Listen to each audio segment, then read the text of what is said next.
Welcome to Dad Talk Today. Dad Talk Today. The podcast for dads facing some of the toughest moments of their lives.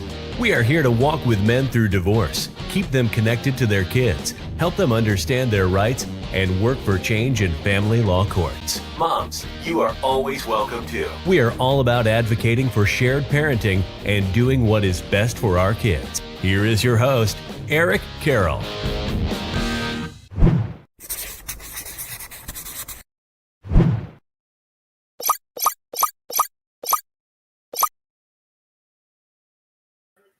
Everybody, welcome to Dad Talk Today. It's the weekend. I hope everybody's starting off on the right foot. We've got someone here that not only do I consider one of the top researchers when it comes to parental alienation, but a friend as well. Dr. Harman, how are you doing? Hi, I'm doing well. How are you doing, Eric? Doing good. You know, it's been a while since we've gotten to connect. We've got probably 100,000 new people in here since the last time we did an interview. So I'd like to, right before we get into some of the things that we're going to talk about, let you introduce yourself to everybody and tell them some of the things that you do. Okay, great. Well, thanks. Yeah, I was thinking this morning, it's been a while. I don't remember when the last time was. Yeah, it's been a minute.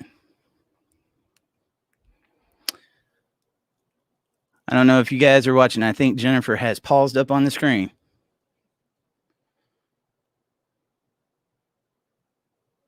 So it's live video. It happens sometimes, but we'll get her back on here and get going, guys. Yeah, I think the last time I got to speak with Jennifer was there we go. Sorry. Go ahead. I don't know what happened. So I have kids here at home, so we might be fighting for bandwidth right now. So I apologize. Oh, well, I mean, there's a lot going on with the kids having to do their homework and everything from the house. So I understand it. But yeah, tell everybody a little bit about yourself.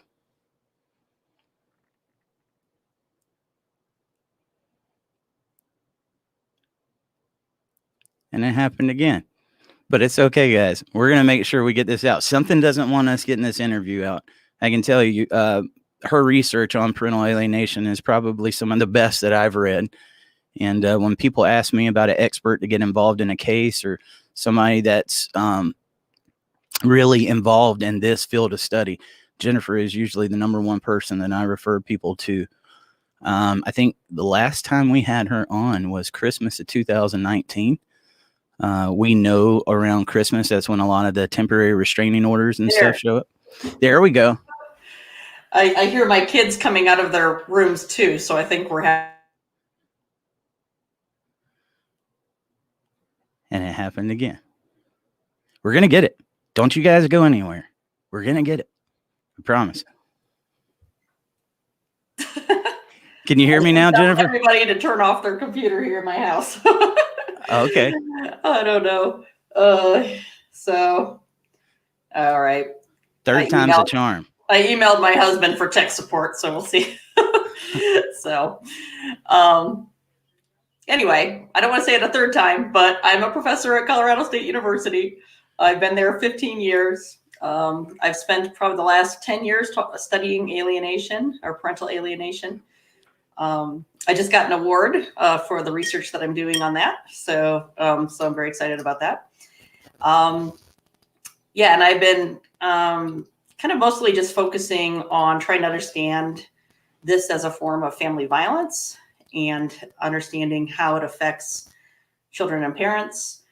I have a paper that will soon be published looking at some interventions that have been conducted with children who've been alienated to see what works, right? Right. And so I kind of got my hands in a lot of different things.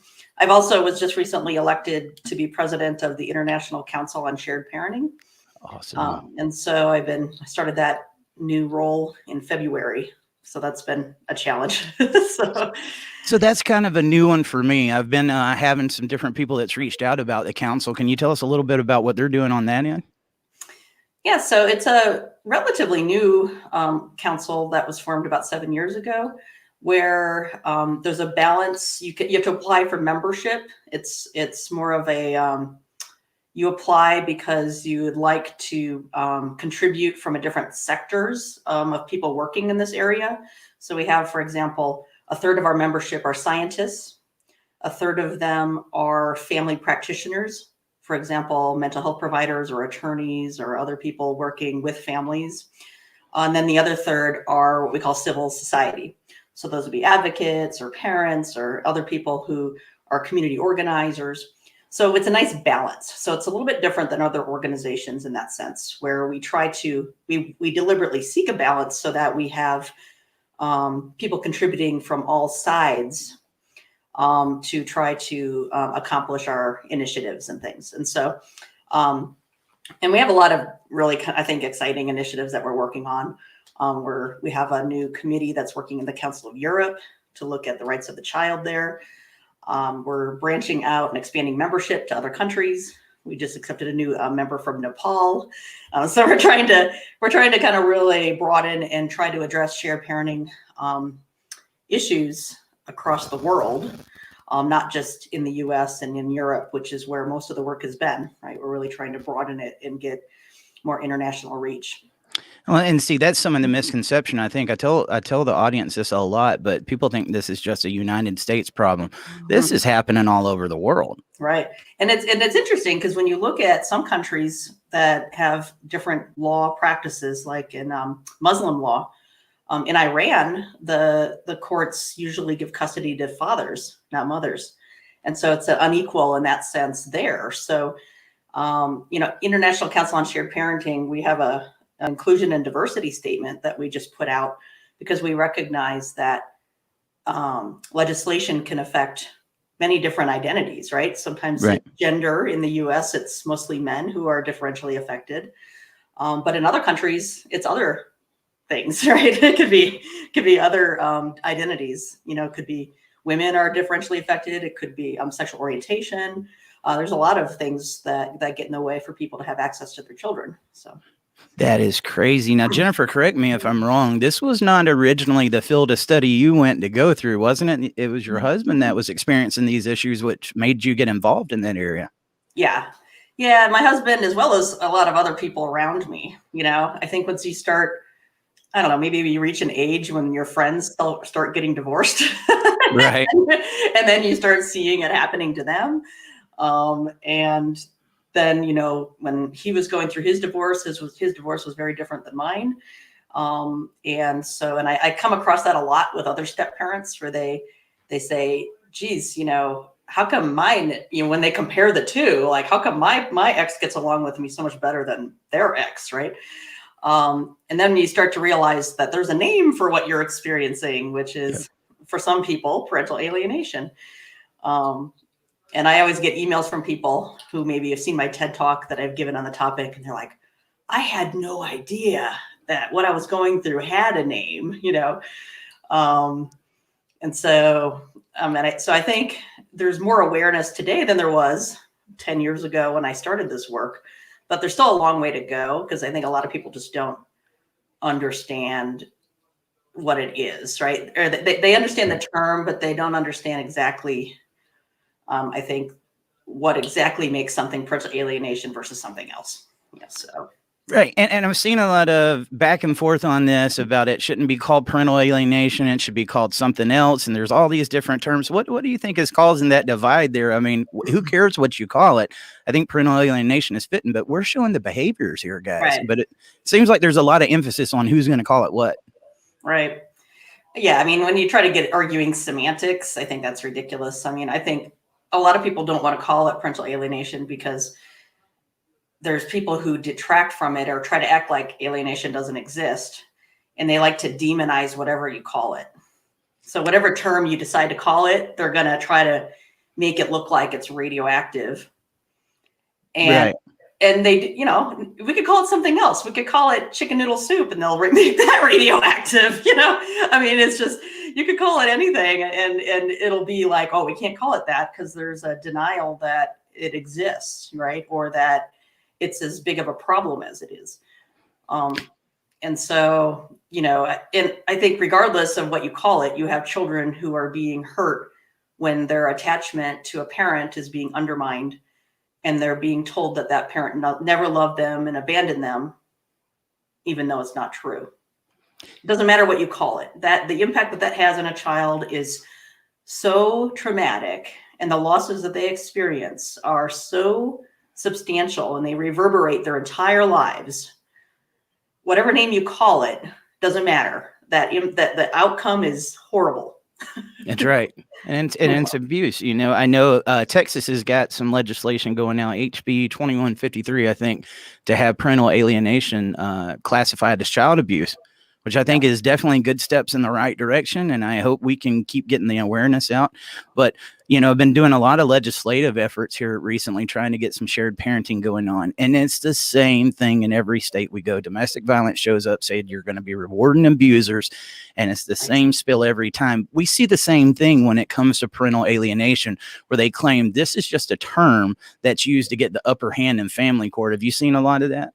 Right. In fact, that's kind of what made me want to get involved more with shared parenting. I mean, they've always been complementary areas of work, right? You know, people working for shared parenting and parental alienation have always never been at odds with each other, right? It's always been sort of an appreciation for efforts that are being done in both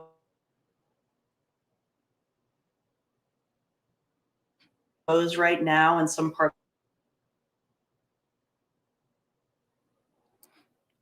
Lost you again. You guys stick around. We'll definitely get back to that. Somebody was mentioning Texas, man. You guys are making great strides. I didn't even know that bill was going on until a couple of days ago to get that classified as child abuse. I mean, these are the wins, guys. Every time we get something going, you're starting to see more and more people show up and talk about this. There you go. We lost you for a second. Go ahead. Oh, sorry. But yeah, right now there's a lot of laws or legislation that's being pushed. There's some good ones, you know, like what you're talking about in Texas, but there's also a lot that are being pushed around the country that are threatening to both shared parenting is affected by parental alienation. And so that's where I said, you know what, I think I should really get involved more with shared parenting as well, and kind of tie the work that we all do together to deal with that. And so that's kind of where I've come full circle to to do both of these things right now at the same time. But yeah, I was getting emails from people in Iowa, for example. They're like in a committee talking about shared parenting, and they're like, somebody just got up and started yelling that parental alienation research is pseudoscience. What do I say to that? And I was like, God, that's not even a bill related to parental alienation. That was a bill related to shared parenting. So I think our interests overlap now at this point. And so it definitely does. And let's talk about that. I think that's something that's brought up a lot. There's people that say shared parenting is not going to do anything for parental alienation. I tend to disagree. I think the more time you've got with that child, the better. However, we know it's not going to be the magic bullet for parental alienation. Any bit of time that an alienator's got with a child is going to be used to push the narrative there. But what are some of the ways you think that shared parenting can actually benefit parental alienation? Right. That's a great question. Something I thought a lot about. Now, Edward Crook, who was the previous president of International Council on Shared Parenting, he has argued that in order to address parental alienation, you need to change some societal barriers. One of them being equal access to children, right? So when you divorce, there's less threat of losing your child, regardless of who you are, right? If you're a good enough parent, you should have just as much, and the child should have just as much right to both of their parents. This isn't just about a parent right. This is a child's right to their parents, right? Right. And when parents feel that's threatened, especially when it's their lawyers are pushing them to do that, to get more money or to get more time, that creates more conflict, right? More conflict than there needs to be, more anxiety and stress about divorce. It creates this positioning where parents have to make the other one look worse than they would have otherwise, right? So when you take that away and you say, here's a presumption of shared parenting, assuming both of you are good enough parents, right? You're not a danger to your child. That takes that conflict away, right? Or it lowers it. Then you also have to deal with pay inequities, right? If you have one parent who makes considerably less money, that poses a problem, right? When you have families that divorce.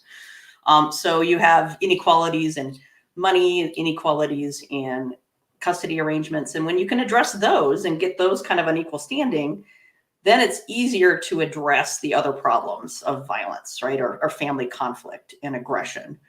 And so, because they can't use all those things as leverage, right? Right. You got to take the leverage away, essentially. So that's where I see shared parenting is important from the beginning, right? As a presumption. And you're right. I think having the, quality time is so important to preserve. So if another parent is trying to erode the relationship, unless you have quality time, there's no way you're going to preserve it, right? You can't maintain an attachment with a child unless you have time, right? And it's not just a weekend. You got to have like quality time where if they're sick, you're helping them, take care of them. The child needs to know that their needs are being taken care of by you as a parent.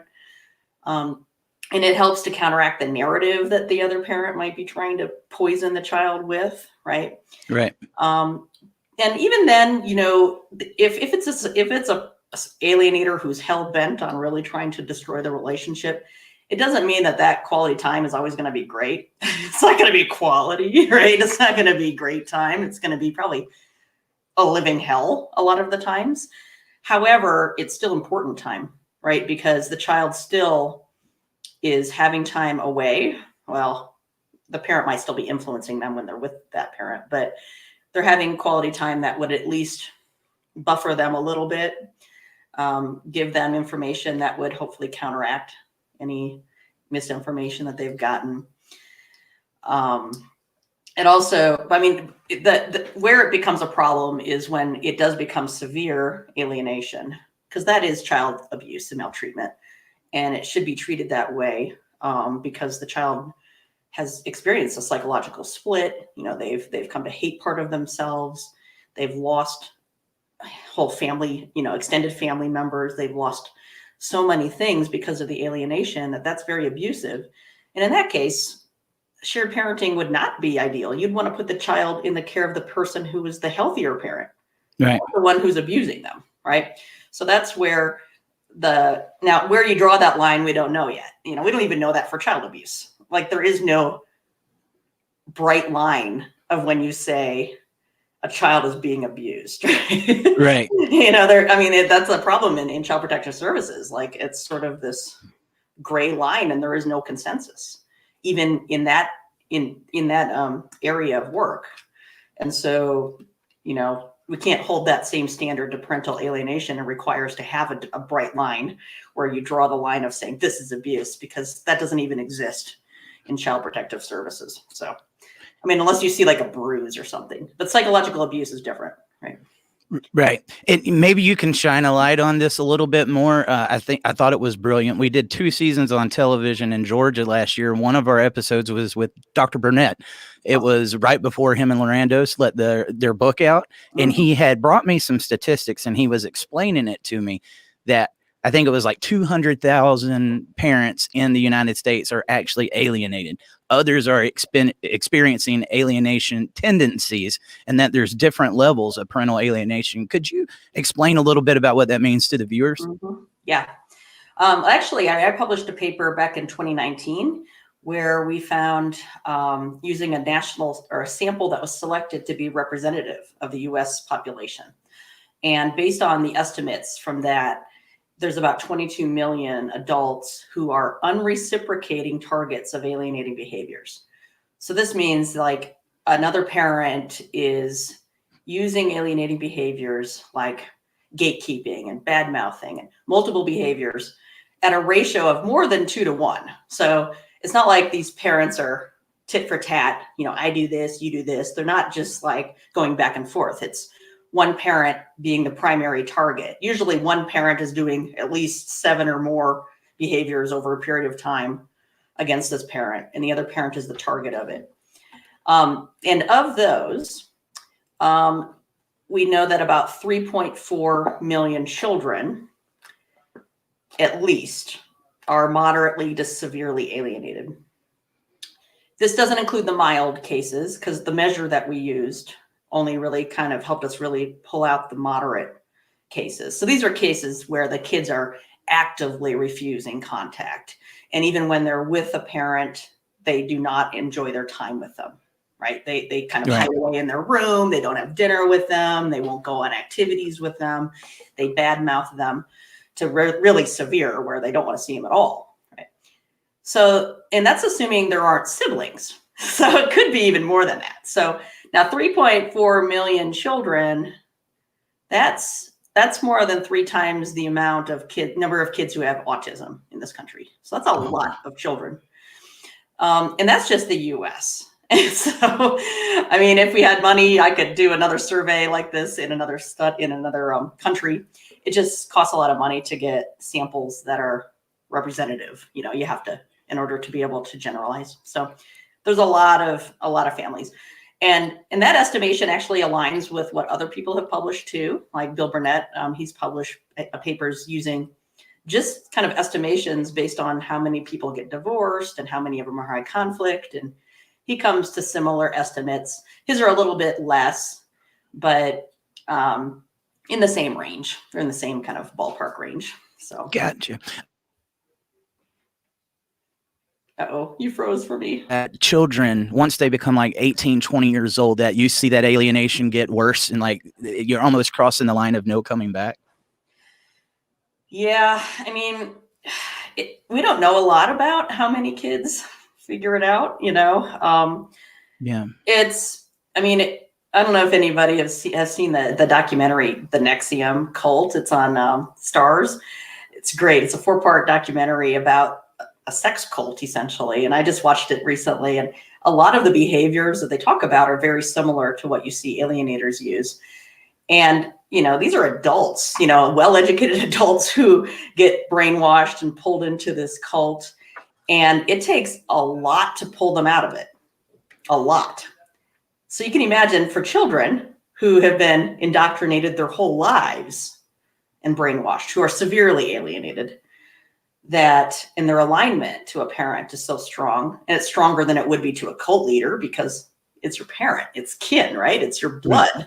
So to expect a child to then, after a year going away to college to figure it out, it's kind of a tall order, right? It's really hard for that child to change their whole perspective. Because unfortunately, the alienating behaviors that have happened over the course of their lives, they really undermine their connection to reality. Like, so their experiences and memories that they've had of this parent that they used to love have been corrupted, right? And over time, you know, there's always a kernel of truth to the misinformation they're given. Like, let's say mom or dad shows up late to a football game that the kid is in. And the parent goes, they're always late. They'd be late to their own funeral, right?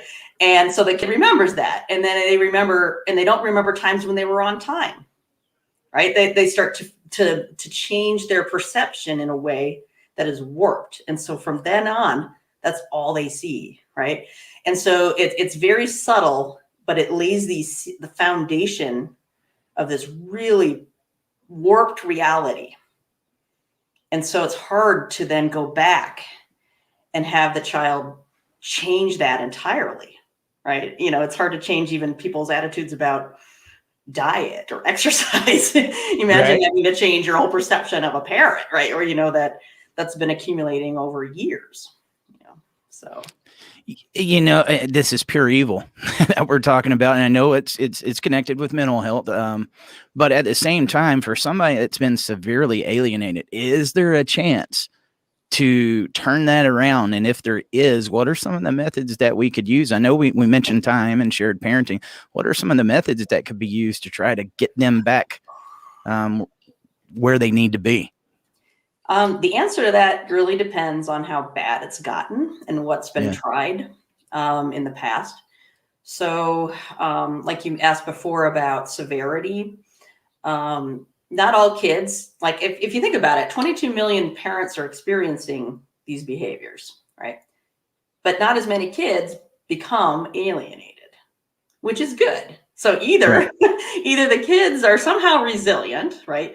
Or they have other distractions, or they have other family and support that are preventing it from getting worse, right? There could be some different temperaments. We don't know a lot about what makes some kids more resilient than others.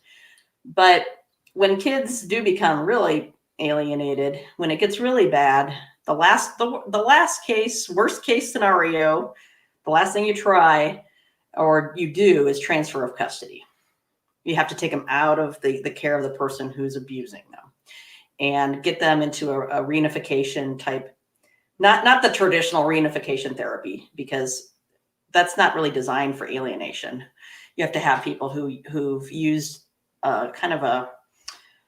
it's almost like a cult reintegration, essentially. You have to kind of take them out of the environment. You have to help them recover kind of their feelings for the parent that they've rejected, the positive feelings they used to have, reconnect with that and feel, remind them that there was love there. Usually it's through photographs of things that they used to do together, and and when they were younger, holidays and other things, to kind of start the process of talking about things that have happened. Usually there's some education to learn about memory and how memory can be very, malleable. It's Right. not very, and it's very influenced by a lot of people. And so a lot of it is kind of planting seeds of doubt and kind of, encouraging critical thinking essentially in the child, and then building from there, right? And just trying to start over and saying, hey, this, and I have a paper that's about to be published where we evaluated a program that does this. And I can't say much until it's actually published, but we found that the kids were not traumatized by transferring custody to a parent who was the rejected parent. They repaired the relationship. It was positive. They showed social support, and the parents bonded with the child again, and then they were kind of on a good path to recovery, right? Now, in milder and moderate stages, where it's not as bad, kids are still going back and forth and visiting the parent. There you would try different things. So family therapy, not individual therapy. And when we say family therapy, we don't mean the parents go together. Let's no. Right. It means you have a family therapist working with the child and the parent, like parents separately, right? Right. And family therapists have an advantage because they can also meet with the kid and the parents individually, so that there's a lot more flexibility, and they see it as a kind of a more system problem, because it is a family problem. It's not a child problem. It's not, it's more of a problem that's a dynamic in the family. There's other approaches too, but usually what you have to do is try to work with the court.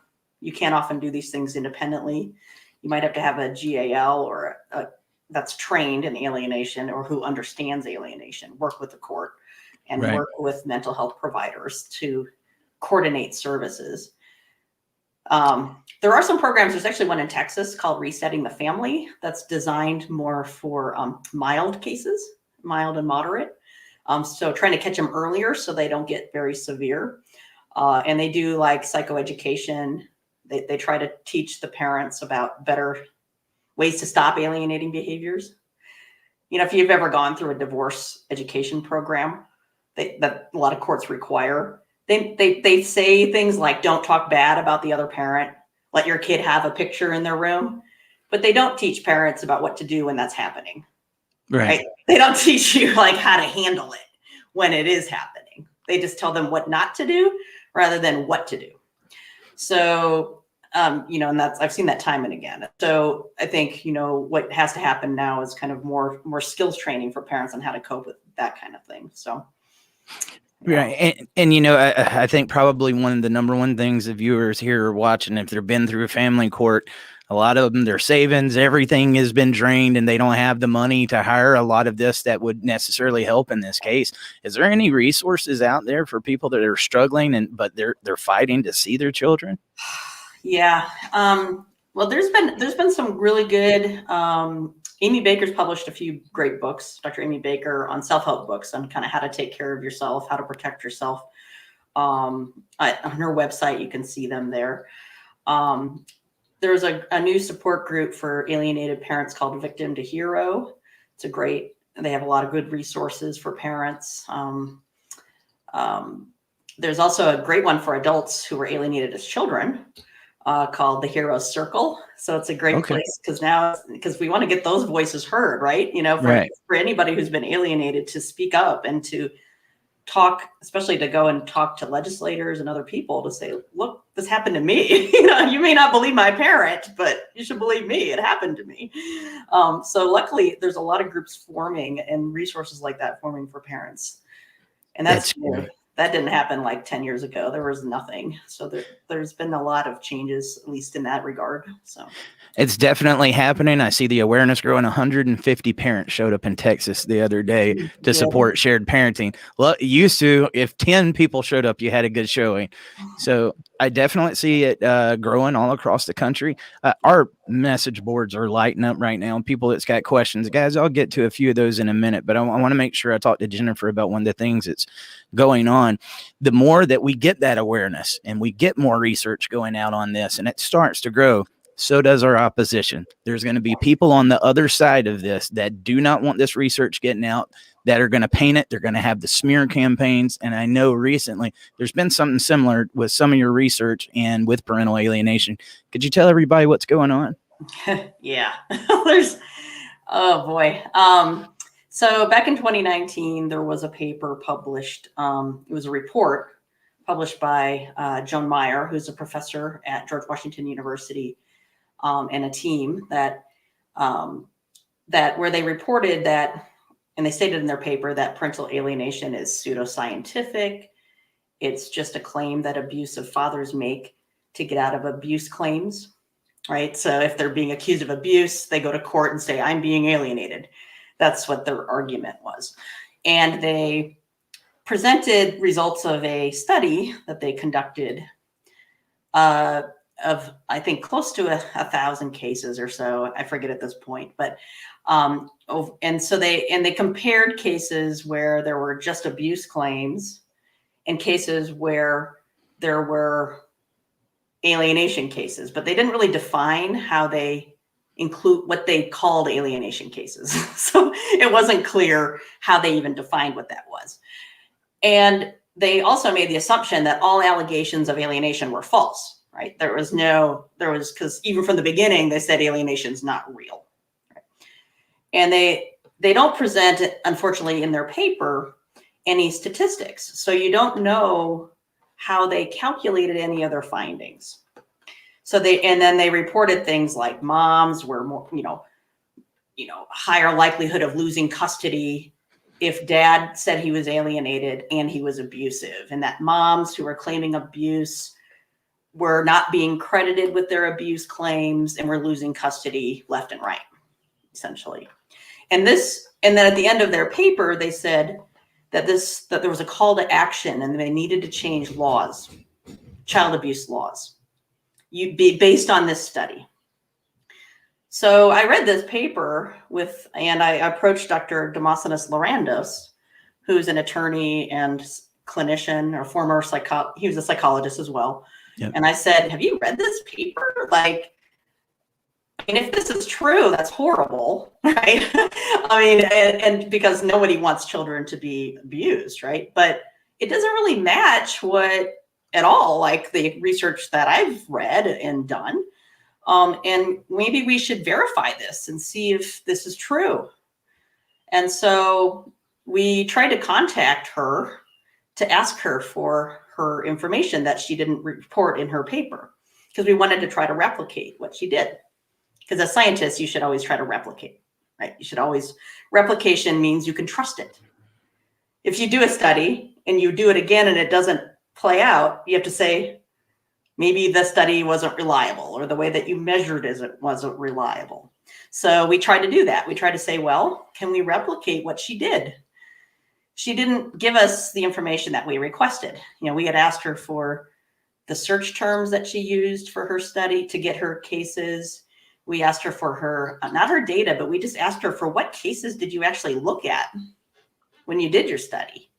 We asked her for the output, the statistics output that she said was in an appendix, which wasn't available. And then she denied us. And that information is still not available anywhere. And so that's concerning, because I was like, that would indicate that maybe they played with the data, that they, who knows what they did with the data. And so we ended up then running our own study. And we created our hypotheses, and we put them up onto what we call Open Science Framework, which is a software where scientists can upload all their materials, everything for transparency purposes. So essentially, as a good scientist, all my data is up there, all our coding sheets are up there. Anybody can go on and look at exactly what we did. They can look at what we said we would do. They could compare it with what we actually did to see if we were being honest, right? And so that's what we did. And we published this paper, the results of our paper, in December of this year. And we didn't find any support for the results that Meyer reported. Nothing. So we didn't find that moms were losing custody to abusive fathers. We found that fathers were losing custody more than mothers, right? And they lost more parenting time than mothers. We found that alienating parents, regardless of their gender, were more likely to lose custody or parenting time with their children, which means that at the appeal level, a lot of the courts were seeing it as child abuse. They were seeing it as bad for children, and they were saying, you can't keep abusing this child, right? And they were then losing parenting time.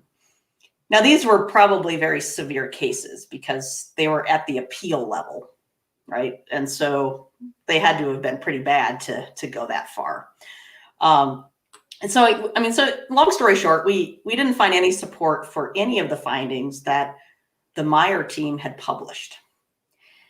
And so our kind of position was that, well, geez, it didn't replicate, right? And if it didn't replicate, how can you trust the findings, particularly when you can't even verify their findings? You can't look to their data. You can't look at anything that they did to know what they did. And so after we published that paper, we've been getting a lot of attacks. And not even just from the people who've been promoting her paper to change laws. So her one paper has been used to be cited in bills across the country. Like in Connecticut right now, there's some bills that were being pushed. Maryland, there's some in Colorado here. They're popping up, one in Georgia. They're popping up like every few weeks, and they all contain reference to her one paper. And each time a bill has failed, they are adjusting their approach in a new state. And what they're trying to do is make it where judges and lawyers, or judges in particular, have to be trained that parental alienation is not a legitimate phenomenon, that it's not scientific, that it is just a claim that is being used by abusive fathers, that mothers are at risk of losing custody of their children based on a study that failed to replicate. And I even heard recently, I think last week I heard she was reported for academic fraud, and she's being investigated for it. So this paper that is being used to try to change bills is now threatened because our paper didn't support what they found, right? Right. And so now we're, of course, being attacked by groups. I mean, I've gotten emails to the dean of my college and the chair of my department trying to claim that I'm protecting pedophiles. I mean, it's so bad. I mean, there's people emailing my assistant and, trying to kind of claim that they're alienated parents when they're not, and take up our time and then just attack me, and people who work with me. There's even an association, and I'm not going to say their name, but they've taken her side and tried to kind of make our study look like it wasn't scientific, which is weird because ours was published in a scientific journal by the American Psychological Association, and the Meyer paper was not. So it's disturbing that professional organizations are even siding with a paper that is very, can't trust the findings, so. This upsets me to no end because I relate to this so much because dad is in our name, Dad Talk. They paint us as dad rights. They've got this smear campaign that's constantly being put on. You're a gender biased platform. You're trying to help abusers. You're helping child molesters and everything. And it's like, guys, no, we're not. Mm-hmm. No, we are not. And it's sad because when I say that there's a gender bias in court, people think that I'm discrediting moms. No, this happens to moms as well, guys. Oh, It yeah. happens to a little bit of everybody. Parental alienation doesn't exclude race, gender. It doesn't matter. But you keep going back, they're saying that this is going to reward fathers. And then we go to shared parenting. They start talking about DV and other things. Everything keeps pointing back to fathers. We don't just have to change the laws here. I was just talking about this a couple of days ago. We don't just have to change the laws here, but we've got to change the narrative. Right. If these fathers don't start speaking out about some of the things that they're going through and being accepted about it, we're never going to win. We're never going to be able to change. Changing the laws only does so much if you don't change that narrative, because there is a narrative on us from the second we walk in there. We already think he's going to be a child abuser. He's going to be a child molester. He already doesn't have no rights. They really are going in on the losing side. And that just sickens me to no end, because we're just parents. A deadbeat father, an abuser, a child molester is not going to spend their life savings, continue fighting and doing everything that we're doing if they were actually guilty of that. They're just going to say, let me get away from it. Right. Yeah, exactly. And it does tie to this. I think the big central theme is it ties to this belief that that violence is gendered, right? Or so in fact, I'm accused, because I take a gender neutral approach. Right. I've been accused by the Meyer team of being biased because it's gender neutral, which is weird, right? It's like, but it ties to this assumption that men are abusive and women only use aggression in protection or self-defense. Right. And that when women protect their child, it's in self-defense. And therefore, they're not alienating their child. They're just protecting their child. So that's where that root of that belief comes. So this is where it ties with shared parenting and aggression research. And, I know we're not alone either. I mean, I have colleagues who work in domestic violence research who take a gender neutral approach, and they are attacked all the time. Right. Because they're not seeing, and there's no denying there's patriarchy. There's no denying that there's disadvantages. No one's saying that. There's definitely problems with aggression, and no one's denying that women are more severely hurt when there is aggression. That's not the issue. The issue is that when you look at national statistics on domestic violence, moms and dads, or men and women, have similar proportions of those affected. I think it's 5.2% of men and 5.5% of women. Why don't you ever see a man on the billboard? I know, right? Well, I think I was never a conspiracy theorist, but I've kind of become one. I have too. I think there's big money involved to maintain it the way it is.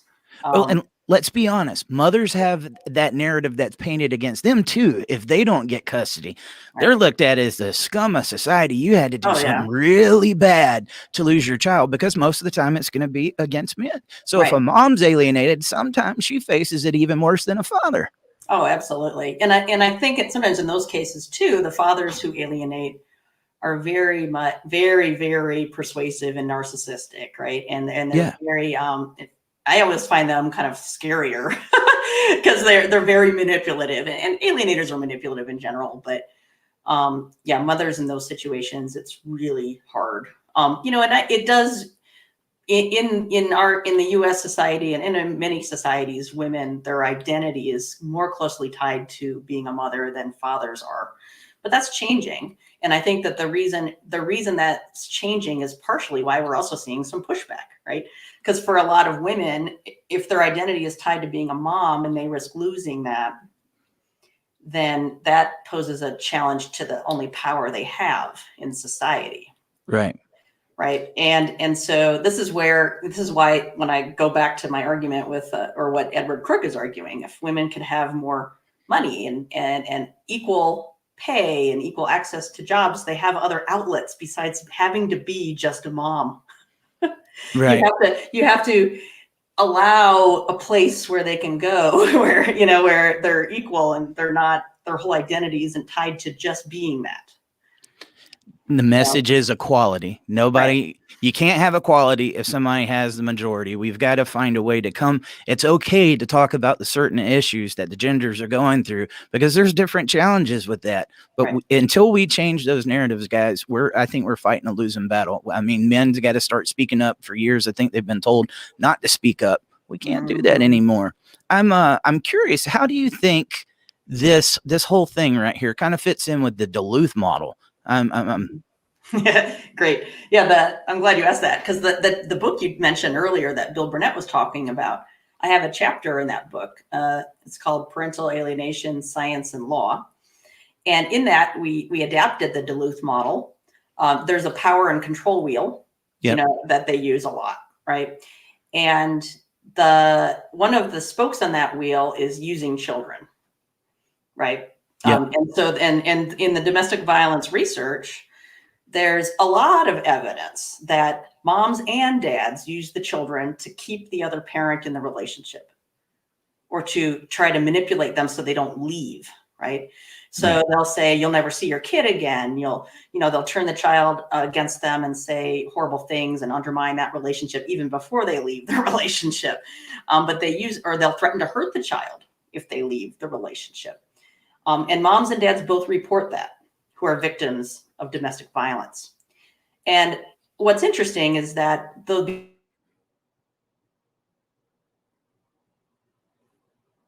Okay, she cut off for a second. She'll be back. We've learned that. Okay. There you are. There okay. you are. I want to hear this. I'm all ears. Go ahead. But the behaviors that they describe in that research are exactly the same behaviors that we describe that we call parental alienating behaviors. They're the same thing. It's just a different name for it. And the reason we use a different name is just because we study how it affects the child. In domestic violence research, they're focusing on the use of the child, but they don't look at how it affects the child. We call it parental alienating behaviors because we're looking at how it impacts. What does it mean to be a weapon if you're the kid? So it's just a different name for the same thing. And so, here's where we're not at odds at all. And I do collaborate with domestic violence researchers who see that. There's just, unfortunately, another group of folks who don't see that. Even though you might describe to them the same behaviors and they say, yeah, I see this, I see this behavior. And then you say, well, I just described for you all of the alienating behaviors that are listed in, Amy Baker and Douglas Darnell's paper in 2007 or 2006. And they're like, no, there's no such thing as alienation. I almost I think we call it willful ignorance, to not see what it is. And it's disturbing because, there's some people we're never going to reach. There's some people who are never going to get it, but all we can do is keep hoping that there's other people out there who are rational and see the bigger picture and see the parallels and understand the need for, I think, good, solid research. Absolutely. And when you're getting this research out and you're facing that kind of opposition, guys, we got to fight for the ones that are fighting for us. It really makes me sad to know that this was going on. You've always been there for me. And if any of these parents ever reach out, you're usually the one I send them to. And I think your research is among the best. I love it. I love the way that you explain everything. I'm curious, what are some ways? I know you mentioned earlier that people, you need to raise some money to get some more studies done in these other countries. What are some of the ways that they can help you with that? And some of the fighting back at the narrative as we've been talking about for the past 20, 30 minutes? Oh boy.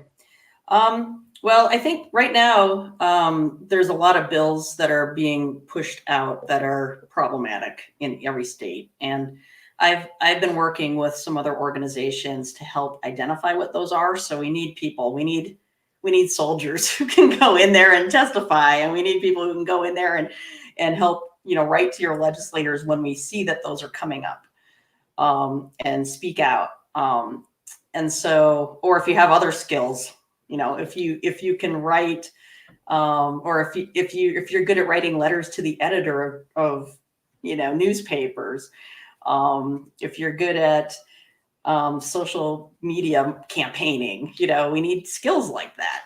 And there's a lot of organizations. I think I just held a summit meeting of over 30 organizations around the world who want to address this misinformation stuff that's going around, that's being said about alienation and shared parenting and all of that. And we've started a whole, I guess, cooperative kind of approach to dealing with the problem, because it's just too much to take on our own, right? I get emails all the time like, oh my God, here's a new bill in Georgia, and here's this one, and here's this one. And I'm like, I'm a professor, I can't handle this.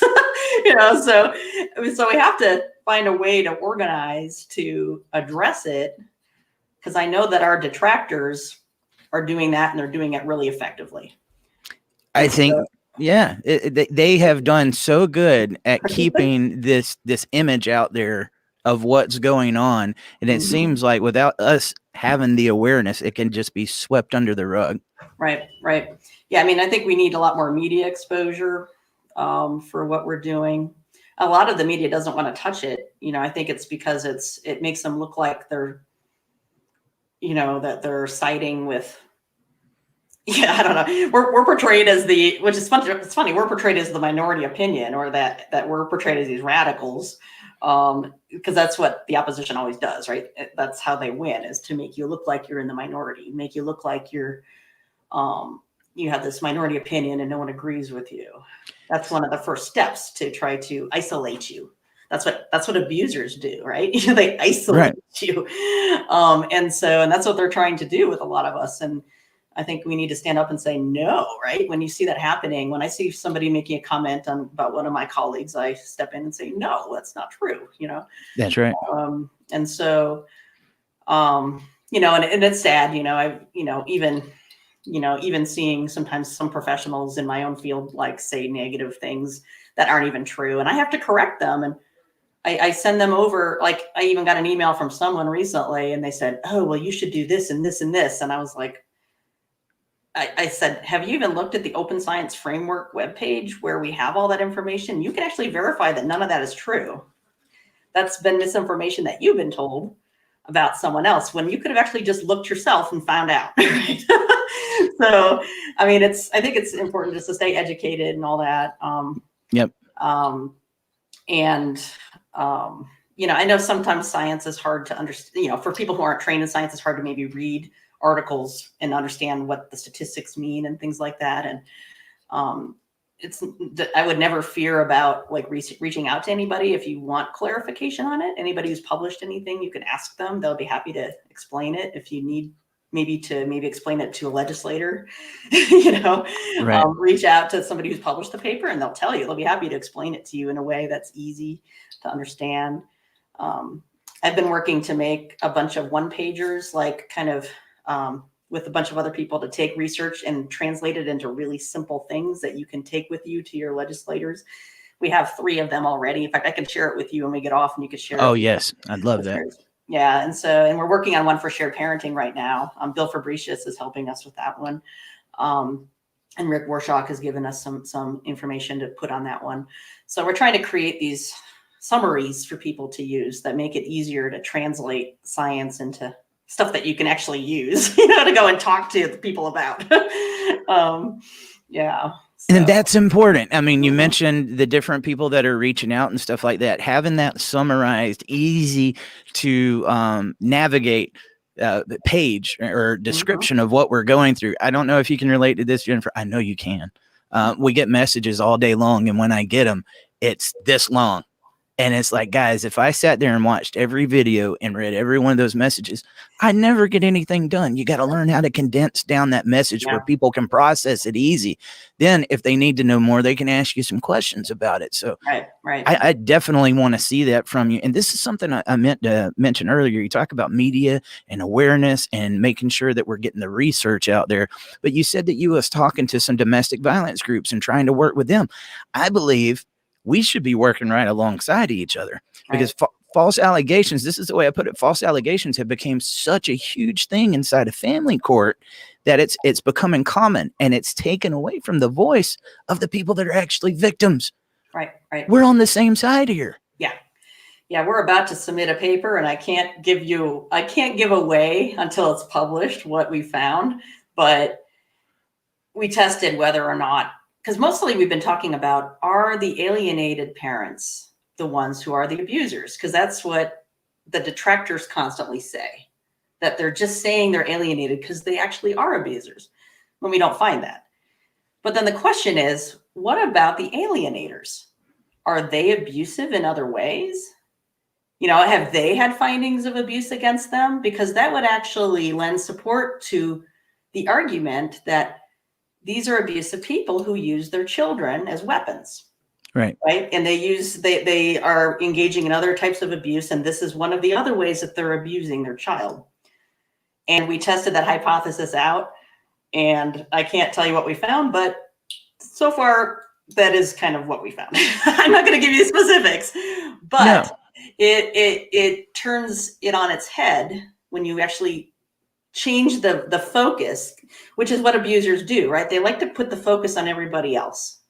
Right. So we said, why don't we turn the focus around and look at everybody in this family dynamic? And is that person who's pointing the finger actually the abuser? And I'll come back on your show when that paper gets published.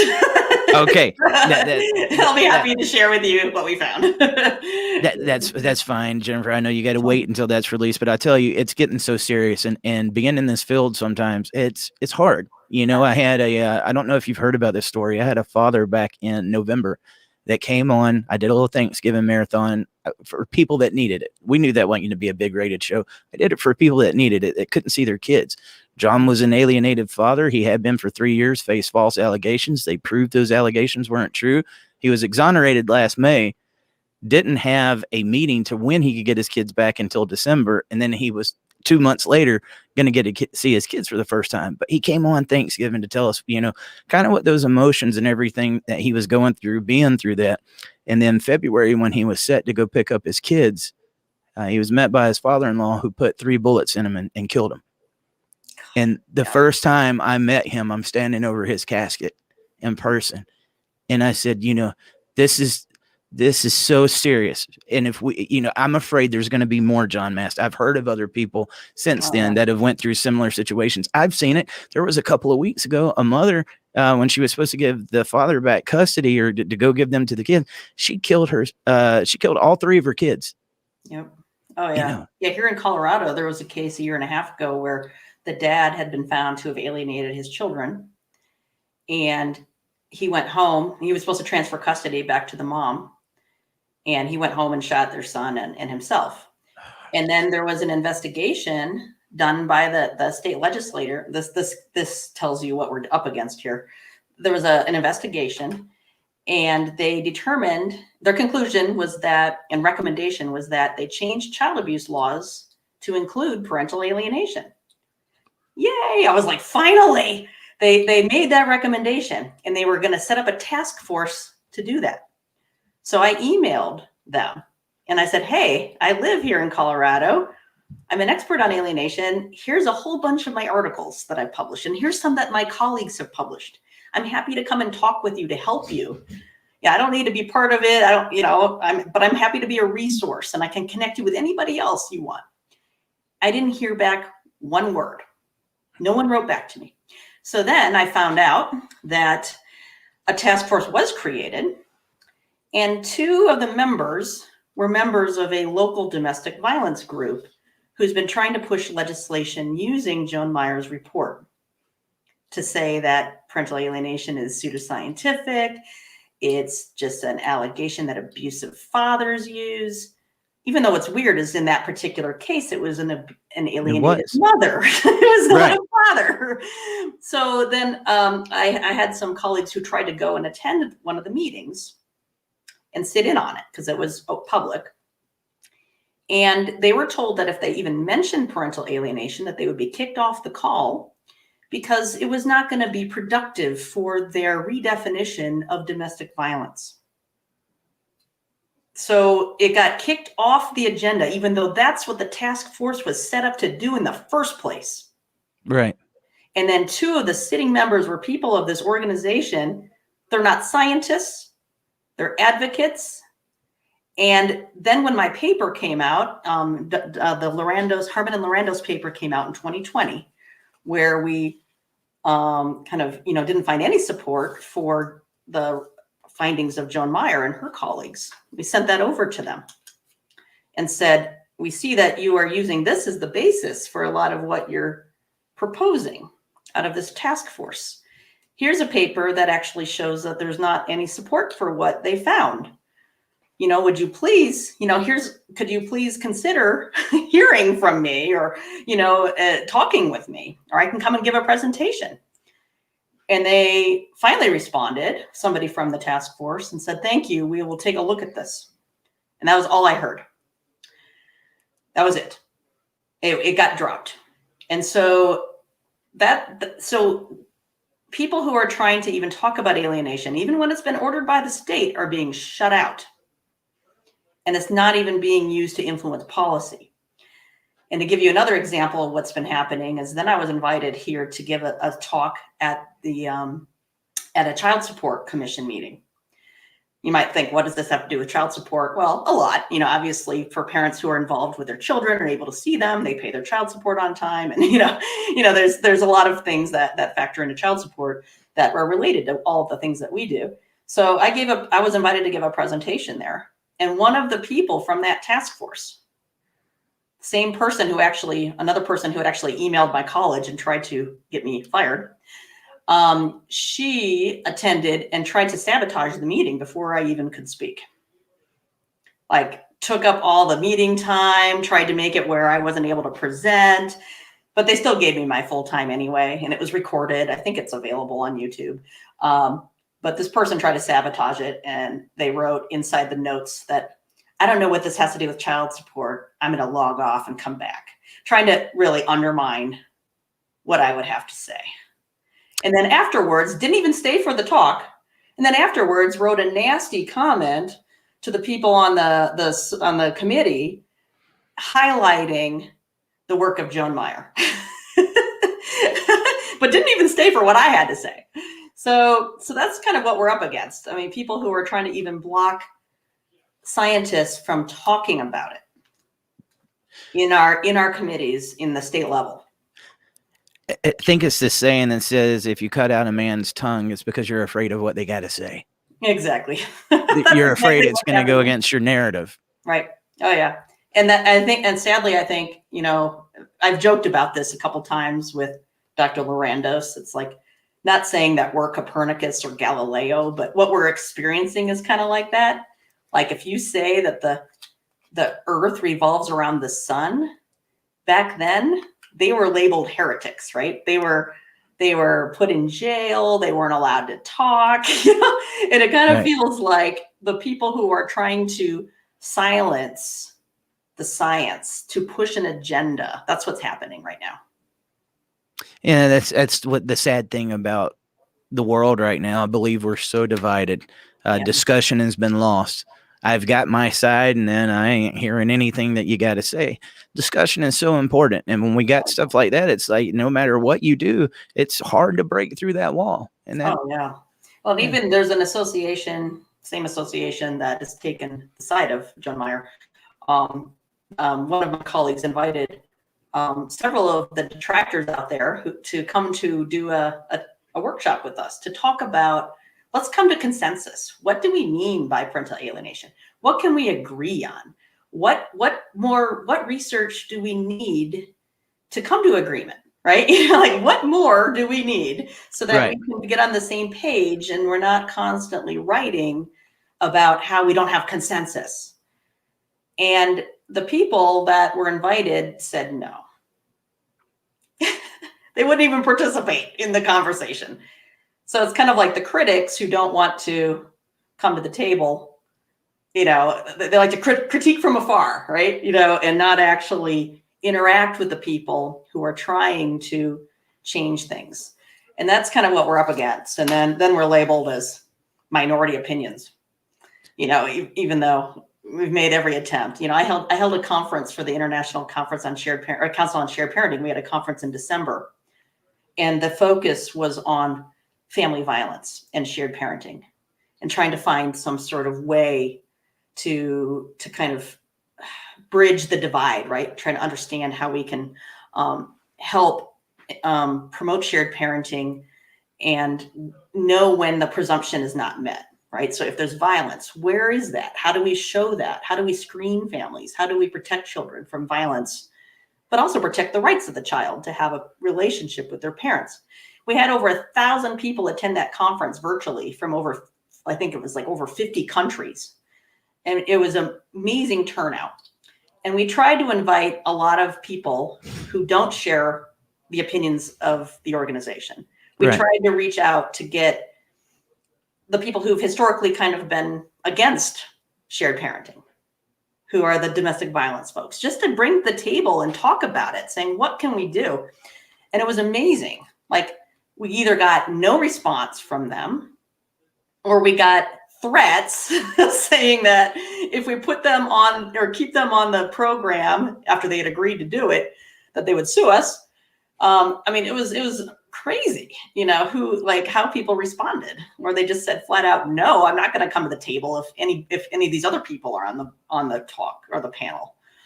And so it's not for lack of effort that we've been trying to reach out to some of the folks who are the loudest voices and detractors. We've tried. We've been trying. Right. Yeah. Well, and that's kind of how I hit it from a political standpoint. We've been to 25 states in the last 3 months, going to capitals and talking to politicians. And, I'll go to talk to somebody and like, man, stay away from them. They don't want anything to do it. And I said, that's the very one I want to talk to. Mm-hmm. I had one that voted against it in Iowa that sat right there. He was like, nope, I don't believe in this. But when we got to talking, he was a proud grandparent. Mm-hmm. And I said, well, think about this. You're looking at it from a parenting angle. I was like, if your child didn't have custody of the child, you wouldn't be seeing him either. Right. Even on screen, he looks and he's like, you got me. Yep. Yeah, that's the importance of having those. Yeah. But if somebody's closed off, there's nothing you can do. Yeah. No. Yeah. You try to bridge it saying, look, here's what's affecting kids. This is what matters. Like, how do we help them? Right. Because when you help them, you help the family, it's just, but I think there's too much. I don't know. There's ideologies involved. There's money. There's so many things that are barriers to this. I think it's a lot of all of that. Yeah. I would say a little bit. I think it's a cocktail of many different things that's causing that, guys. We got to change the narratives. We got to get more people involved. We got to get the awareness going. It can happen. Austin Martinez asked you, is there a name for that study of Joan Meyer? I'll share with you the original study. It's publicly available. It was published in a law review journal. So it's not a scientific peer-reviewed study. So that alone should kind of put a red flag on somebody's radar that what's reported there is not scientifically vetted, by peers. So other scientists didn't review it. But it is available. I'll send the link, and then I'll send the link to our paper too, which is openly accessible. You can get that. Right. Real quick before I let you go, you got just a few questions here. I'm not going to be able to get to all of them, guys. I thank you for coming in here. But Artemio De La Cruz said, where can I go to read up on my state and federal states on all this, Jennifer? I'd like to do my research. Oh, yes. Well, we have I have a committee that's now starting to organize all of this. We kind of needed a central repository where people can report in what they see. And we're setting that up. So we should have kind of a central group within the next month doing that. I'm not sure where each state, I know there's like a website called Legiscan or something like that can do that. I don't know if that costs money. Somebody just sent it to me this week, so I would never even heard of it before. There is a group called FanPack, the family. Met them last week at a Jersey. Yeah. Yep. Yeah. They've been doing a lot of legislation stuff, and they're heavily David Kalin from that, or Raphael Palmo, I think. And then there was a few of them that came out. We was in Jersey last week, but I know it. Check that out, guys. FanPack. Yeah, because they've been doing a lot of legislation stuff, and they're heavily involved with this group that we're kind of organized internationally to deal with this. And so they've been tracking a lot of the U.S. laws. Now these laws that are using Meyer study are not unique here. That there are attempts going on in the UK. In Spain, they were successful. So you can't even go into court now with an expert to talk about parental alienation anymore. What? Yeah. So they were successful there. So essentially that's what's at stake here. So if you are an alienated parent, or it's happening to you, if some of these laws are passed, you will not be able to bring in an expert to go in and even talk about it to get protections for you or your child. That's what they're trying to build, because what's happening is it is admissible in court. Right. It's scientifically valid. It meets all admissibility standards for evidence. And so because of that, what they're doing, the strategy is to try to put a wall around the court so the law won't even let it get in. Okay. So that, because they realize, so for a while, the detractors were trying to say it wasn't admissible, but then that didn't work. So now it is admissible. So this is the next step. So this is why these laws are so dangerous. It'll make it where you have no protection at all if you go to court.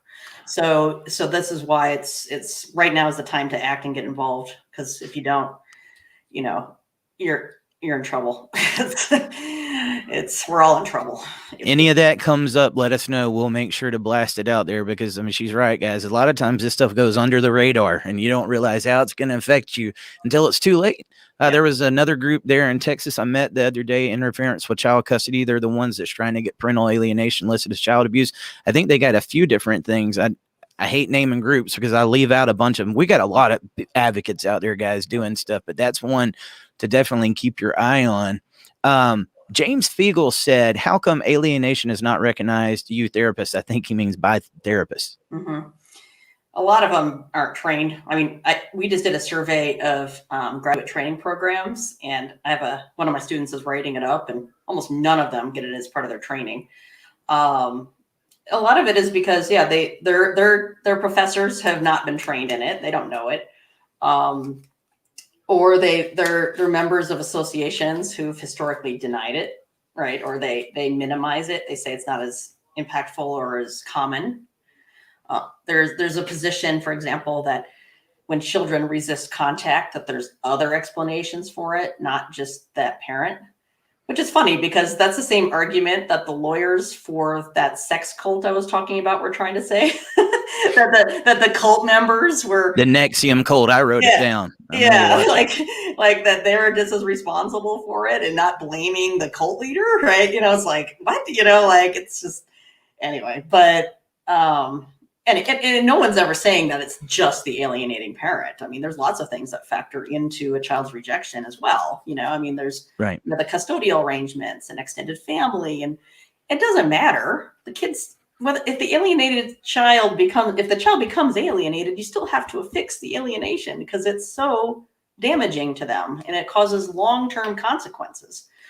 So if you have an abused child, you need to fix that, right? That has to be addressed. And so I don't know. I think it's sort of to get training for therapists, going to take a while, but there are more options. Like in Ireland, I don't know if you've seen, but there's a new graduate training program that was just developed there as part at one of their universities. I think it's either Trinity College or Dublin. I forgot, but they have a new graduate program. They have a certificate and a master's degree. So that's changing, right? So there's other trainings that have been developed that are APA accredited. So there's like the National Parental Alienation, NAO. I forgot what they stand for. But off the Parental Alienation Study Group webpage, you can see access to the training. It's on pasg.info is the website for Parental Alienation Study Group. And there's access to a training. It's APA accredited. It's for mental health providers and lawyers. Parents can take it too, but it's mostly for those types of training. So the hardest part is finding a therapist who has done training. Right. You know, they can't just read an article and say they understand it. No, they have to go and get more advanced trainings.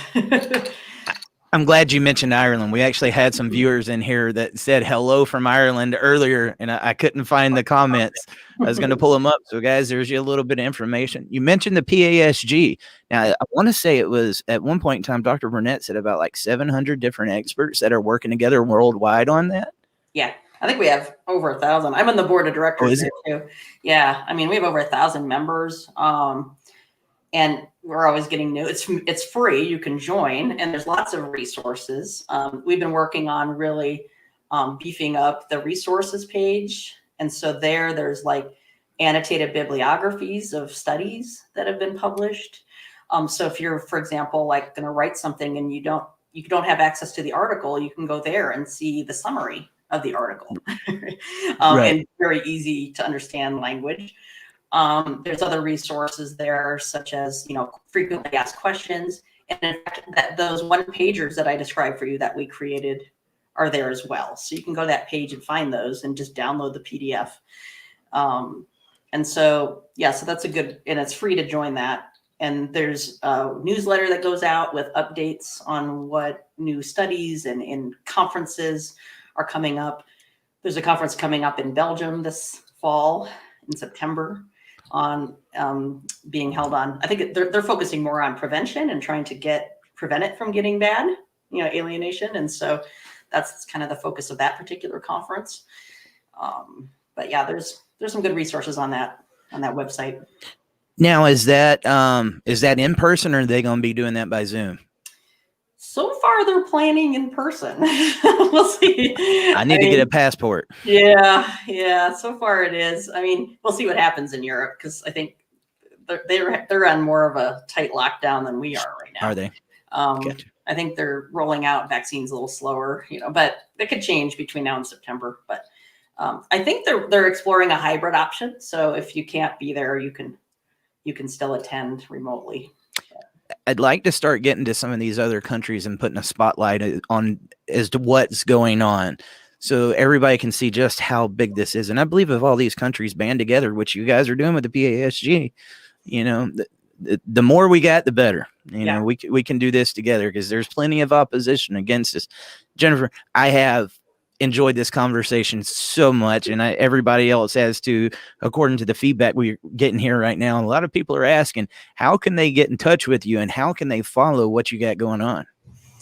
Oh boy, I know I should update my website. I don't keep a blog. Like, I'm kind of off of a lot of social media because there's so many trolls out there. Yep.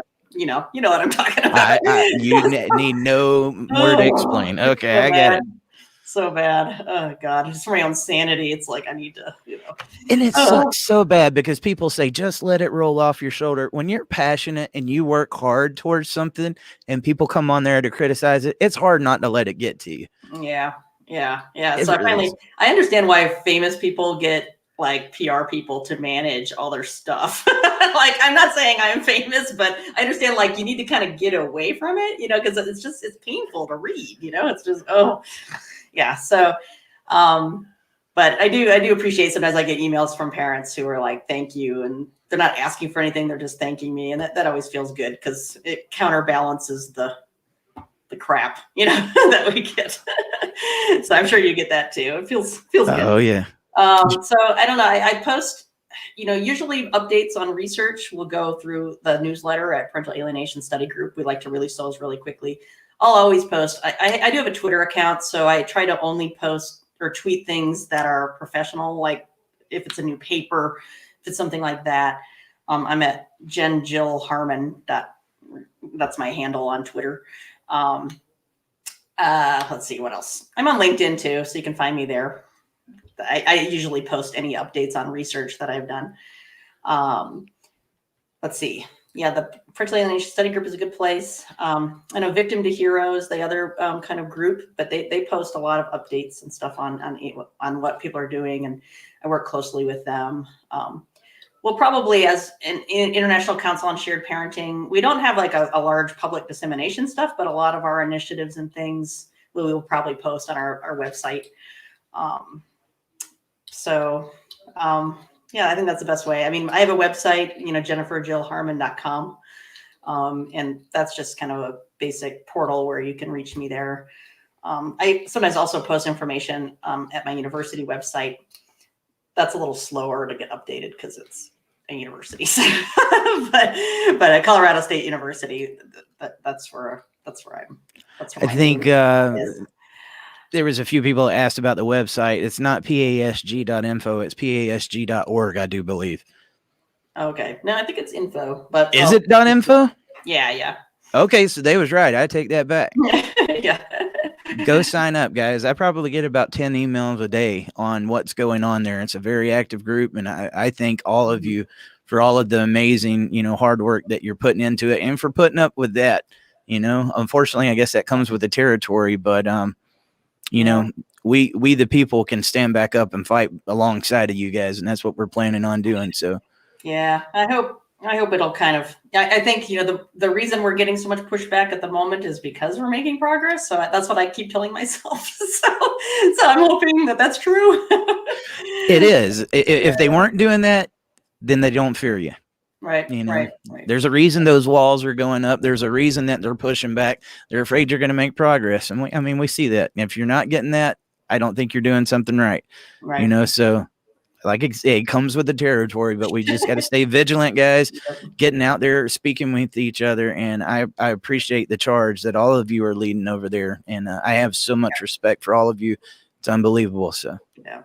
Well, we're happy to help. Anything you bring attention to, any shared parenting issues or other things like that, we're happy to kind of lend support, or if you need resources or, article summaries or things like that to help in your letters or things that you're trying to do, just, you can reach out to the International Council on Shared Parenting, or I know National Parents Organization is also really involved in that. So yep. We work really closely with them too. So they're a great organization. So. I think there's about 20 different states right now trying to get active legislation passed on shared parenting. That's exciting. Yeah. And Arkansas was just successful. So it was. Yeah. In fact, we're going to have the folks from Arkansas and Kentucky come and speak to the International Council on Shared Parenting. We have a seminar series just for members. That is exciting. And they're going to come and talk next month. And we're also going to have a board member for an association on domestic violence interventionists come and speak to try to build some bridges there. So we're really trying to reach out and find our allies. I think that's what we got to do now, is really find our allies in places that we haven't normally worked with, right? Kind of like what you've been doing. And I speak with Matt Hill all the time, that really kind of led that charge in Kentucky. And we're trying to provide where our talents are best. I've been going and getting these legislators on board. Once they say they want to do it, I pass it off. I'm like, here you go, guys, take it. Cause I don't know anything about writing legislation, but like I said, it's starting to happen. And, it seems like the same thing goes on in every state. You can get it all the way to right before the finish line, and one person can block it. The lobbyist and the bar association and that. Yeah. But we just got notice the other day that Missouri is this close. Ooh. They go on a vote for it next week. And I talked to the governor like a week ago. He's already said if that person sponsored it, he's going to do it too. So we might be adding another state to it, guys. Yeah. All right. Good. Yeah, well, then all the fears that have been raised about what will happen when it goes through are being disproven, right? Well, So Kentucky proved that. yeah, exactly. And Arizona, I mean, they all thought that it would take away discretion of judges. No, they still have discretion. They can decide whether shared parenting is appropriate or not. It's still in their hands to do it. Just because Right. I think that's what a lot of people don't realize is that, sometimes in order to change a norm, you have to change the law. It's same with like desegregation. That wasn't gonna, like, if you when you looked at surveys of the American public before laws about desegregation, almost everybody was against it. Right. And then when they passed the law, a lot of people said that they were for it. And so even though, I mean, in practice, that's harder to do, right? But at least at a national level, when you look at the attitudes, the law changes the norm, right? And Right. so, I've spoken to people who are kind of against this legal argument, and their argument is that, well, we should just change the norms locally. We should just change, people's training and get them to do it on their own. I think that's kind of an optimistic thing, because that's not, no, there's Right. still biases. And unless you change, make a standard at a legal level, it's not going to work. Right. So I definitely understand what you're saying with that too. And it's hard, especially talking about the stuff against, some of this that they look at with fathers. We get some of them on here on the page and they're angry.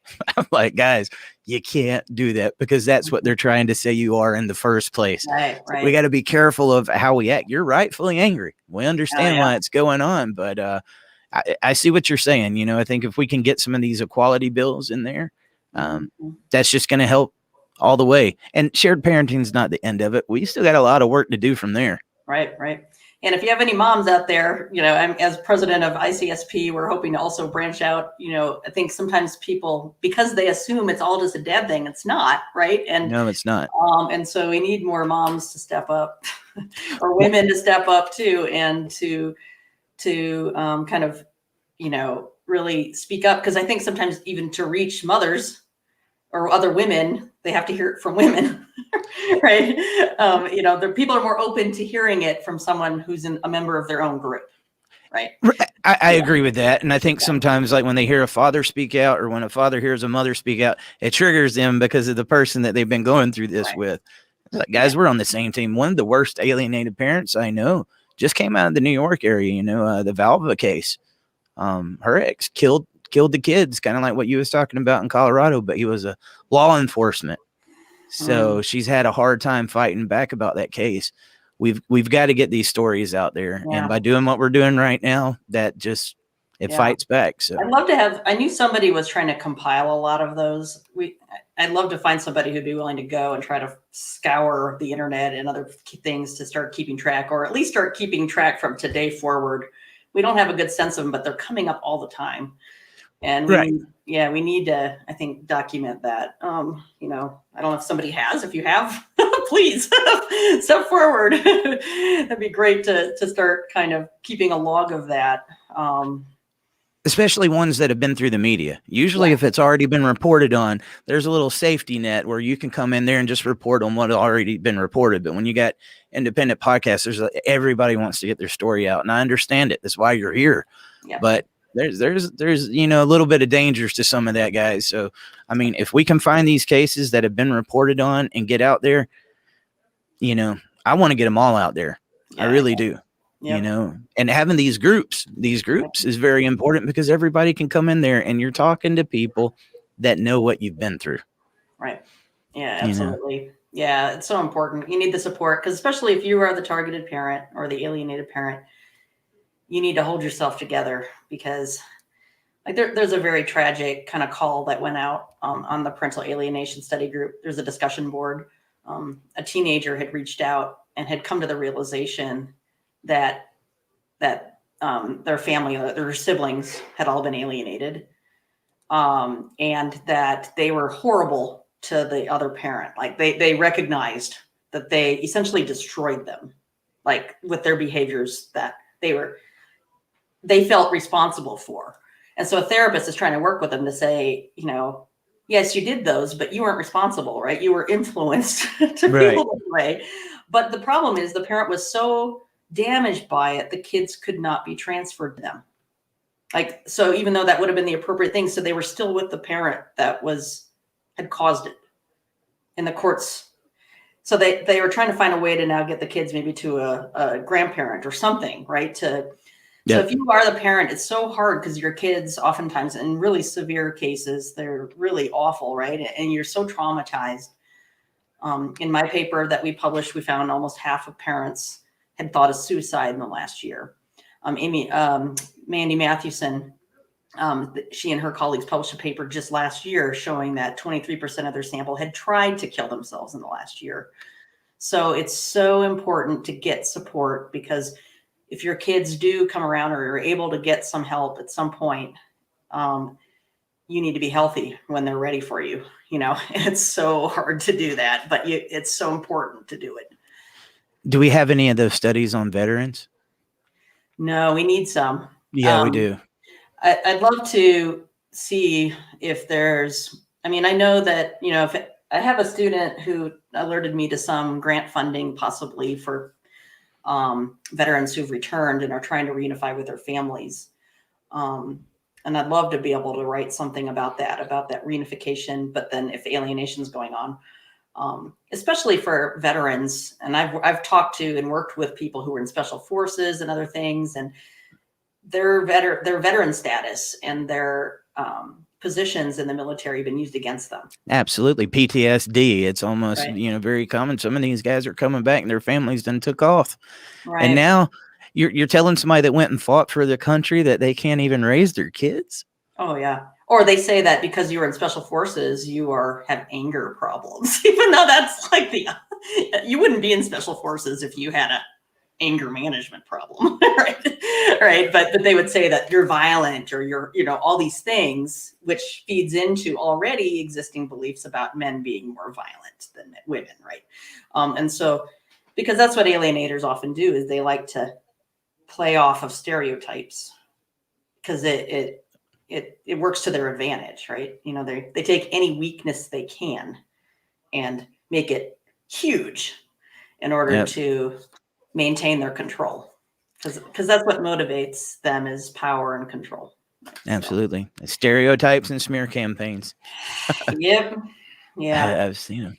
Yep. It's awful. All right. I think we could probably talk about this all day long, but I want to have you back. Yeah, I want to have you back. I'd like to have some more members of the PASG come on too, and let's and the International Council. Let's do this together, guys. So we're here any way we can help you. Yeah, and great. I can. We've been doing some really interesting stuff with the European Council for children's rights and things, and it'd be great to I can have maybe one of our European members come and talk to you sometime about some of the stuff that's going on in Europe or something. So. That would be good. I'd like to hear some of the other perspectives of what it's like. From what I hear, England is worse than the United States of America. Yeah. Yeah, it's pretty rough. I'm learning every day now.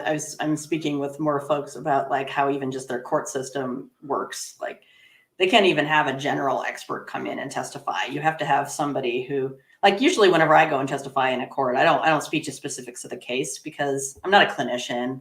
I go and just educate the court. What do we know about parental alienation? How do we assess it? Like, I tell them like what the science is, right? What do we know? Whereas in England, you can't even do that. You have to have somebody who just knows, like a clinician who's actually worked with the kids, like, and that's it. They won't include anything else, which is interesting because if you were in a criminal case, you could do that, right? If you're in a criminal case, you can bring in an expert to talk about, I don't know, ballistic evidence, and they may never even looked at your weapons, but they just come and talk about it, right? But criminal court's very different than family court. Yeah, I'm just brainstorming here. Has there ever been any legislation that says that judges and attorneys really need to be educated in parental alienation before getting into family law? In Israel, there was more. They don't say parental alienation, but they have been making a lot of, actually Israel's kind of advanced in a lot of ways in that their family court judges have to have had lots of training on family matters, right? And which is amazing, right? It's a totally different approach, and they have to do constant training and re-education and kind of continuing ed credits on it. So they're very different there. But I haven't seen that anywhere else. And in fact, it's a real problem. Like in Canada, if you go to some provinces, you have judges who in the morning, they'll hear a case about bankruptcy, and then in the afternoon they're deciding custody. You go to this rural towns, like in like New Mexico, you have judges who are hearing everything like that. Right. And so to get them training, I just did a training for their bar association, and it was great. There were almost, I think, 80 judges and magistrates and lawyers who attended that training. Now, were those new judges and attorneys, or was it kind of the older generation? A mix. It was Mix? just offered as continuing ed credit for the providers in their state. And I did a training for them 2 years ago, and so they invited me back, and this one was a longer training. So luckily there are some bar associations who are in some states who are trying to get good information and good training in there. But unfortunately, what the laws that are being proposed right now are that that the detractors are trying to mandate a particular kind of training that's done by people who are pushing the agenda that alienation isn't scientific. I've seen the reason I asked that. I've seen, a lot of that older generation kind of seems to have that wall up that we talked about. Mm-hmm. And I've talked to some of the younger, generations of judges that are trying to get in. They get it. Right. Yeah. And I think, the nice thing about if you train lawyers today, they're the ones who become judges tomorrow. Right. So there you go. So I think, yeah, you're right. And there have been actually in Nebraska, for example, there was a law professor who reached out to me to get some information to train in her class on family law. So, and that was a first. Believe it or not, that was the first time in 10 years a law professor's reached out to me to do that.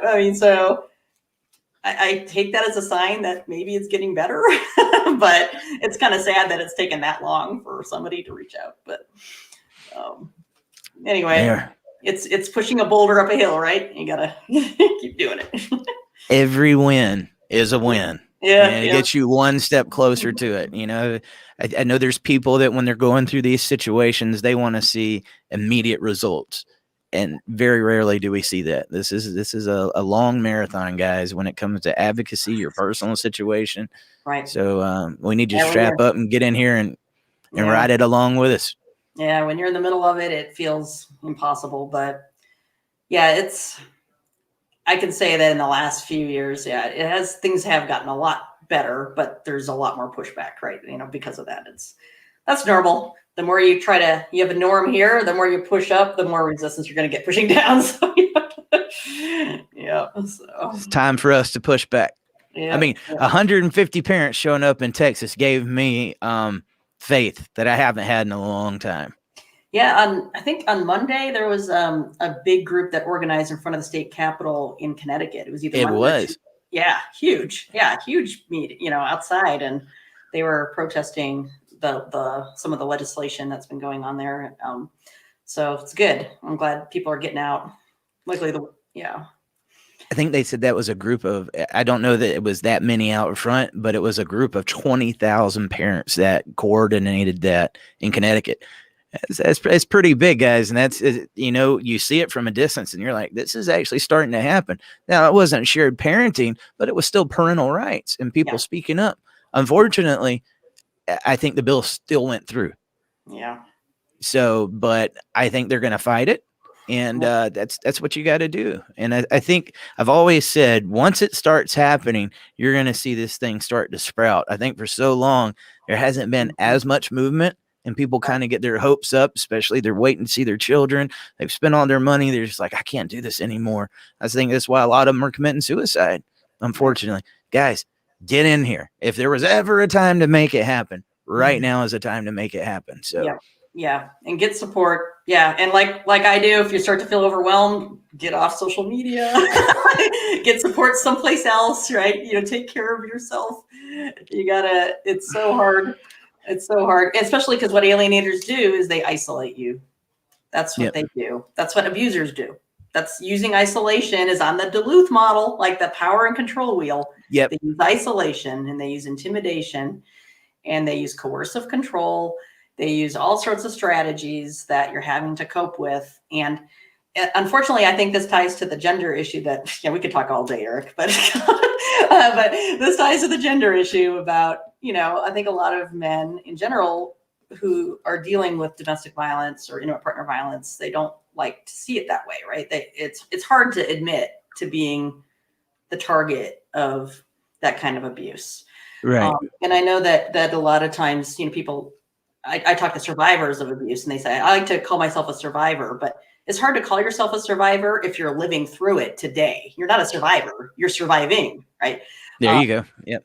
And like post-traumatic stress, it's not post. You're dealing with traumatic stress constantly. It's constant traumatic stress. It's different than, the kind of traumatic stress you'd have from one event.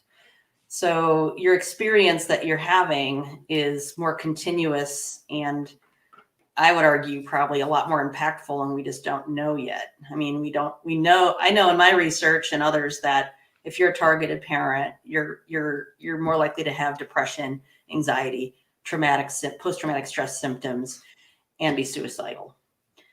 And so that's why get help, get support, because your kids need you and we need you, right? That's right. We need you here, right? We need your help and we need you to help, stop what's going on so that it doesn't happen to other people, right? Well, and I think it's hard for people to see past their own issues sometimes too. A lot of times if we got different topics, we try to hit on many different things. You always got that person in. That's not true because my case was different. Right. It's like, guys, you got to learn to see past and see the other side of the aisle on that. And I don't know if that's trauma inflicted because of what they've been through, but. Yeah, I think partly. Yeah, Hey, talking about support. I know we keep going to end the show, but I'll give you one more. It's hard for some of these alienated parents because when I first started going through it, I had no idea what this was. And I start reading up on the research, like what's going on with me. And I start reading like the symptoms and the tricks that were used. And it's like, I fit this.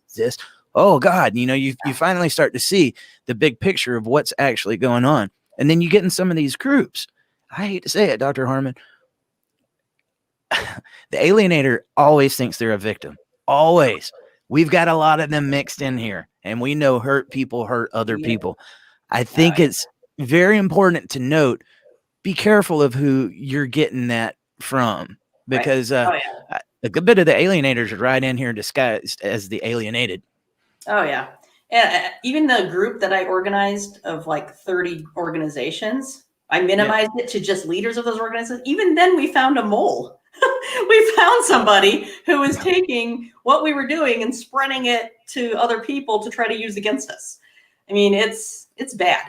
I mean, there's people who just don't think that they're alienated, but they are, or they are the alienators, right? They just,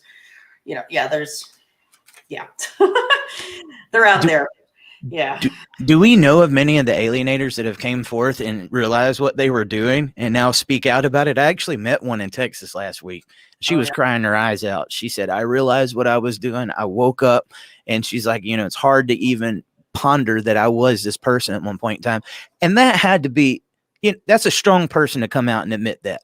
Oh yeah. I've interviewed one. Yeah. They don't rarely do that, but it's great that you did. But I did interview one for a research study. And she admitted it, but then she realized that, she and her ex was also doing it. So it was kind of a loyalty conflict situation where they were both acting badly. So it wasn't a true, real alienation situation. The child was definitely pulled in all directions. The child hadn't picked a side. So it is, if it was a case of true, like pure alienation where the child had aligned and really rejected the other parent, that would be really interesting to find. But it's, it's hard because, think about it. If you were somebody who realized that you had abused your child, that's a painful thing to accept, right? That you've done that.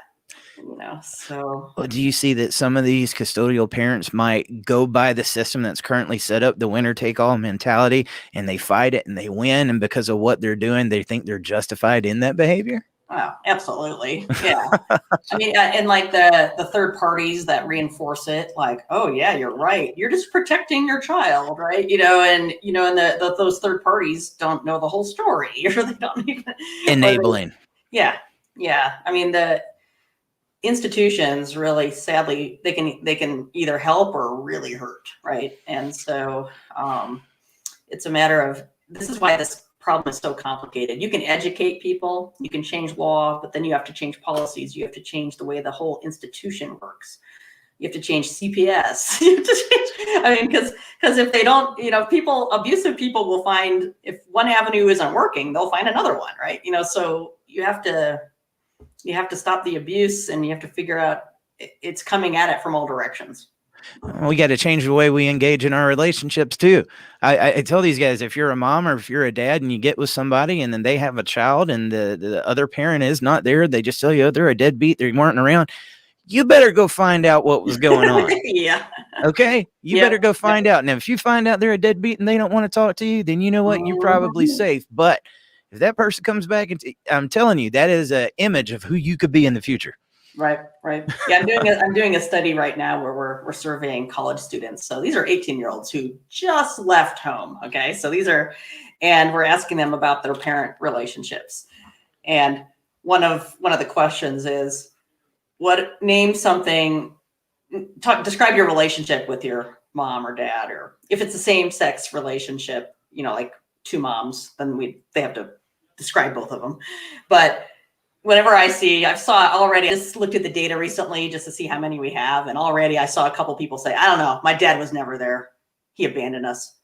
So I'm like, oh boy, I can't wait. They never knew anything different. No, I know. So I can't wait to read the rest, or look at the rest of their survey to see if those are the alienated kids, right? Is that true that they were abandoned or not? We know that most children who are abused or hurt, severely maltreated, don't hate that parent. Amy Baker published a paper just last year where they surveyed mental health providers who work with severely maltreated children. So I think there's over 10,000 kids that they were reporting on, and they asked them to rate the child's behaviors towards that parent that was abusing them, and they reported them engaging in attachment enhancing behaviors, meaning they were trying to reconnect with them. They were trying to talk to them. They said that they missed them. These kinds of behaviors that you would do to try to repair a relationship. They weren't engaging in behaviors to reject them. So estrangement is actually pretty uncommon, because most children who are abused or in foster care want to see that parent still. Right. No matter what they've done.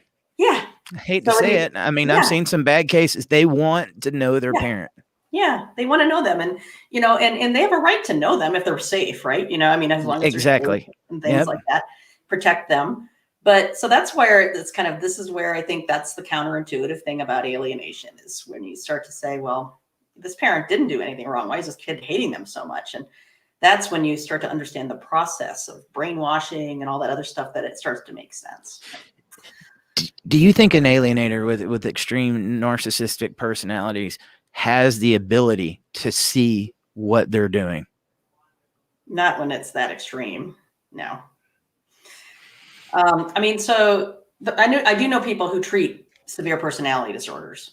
Right. And if it's a pure narcissist or pure borderline, which is hard because a lot of times they don't just have one personality disorder. They usually have combinations, right? But it's possible, but it takes a lot of years of therapy to deal with that kind of thing. But if you mix in antisocial personality disorder with it, no chance. And a lot of alienating parents have those traits, meaning they don't care about the law. They don't care if they break rules. They don't care about what they do hurts other people's feelings. That's what we mean by antisocial. It doesn't mean that they're introverted. It means that they engage in behaviors that are not socially the norm, right? But they are willing to hurt others, and they don't care at all. There's no empathy. Right. Now, when we say both is best, we talk about shared parenting and the child being in both parents' lives, but you got one that's a severe alienator that can do that damage, that brainwashing. At times when you're going through this, it's easy to hate that person that's doing that to you. It's really easy to have some really negative feelings because, I mean, they're doing something. They're using the child as a weapon.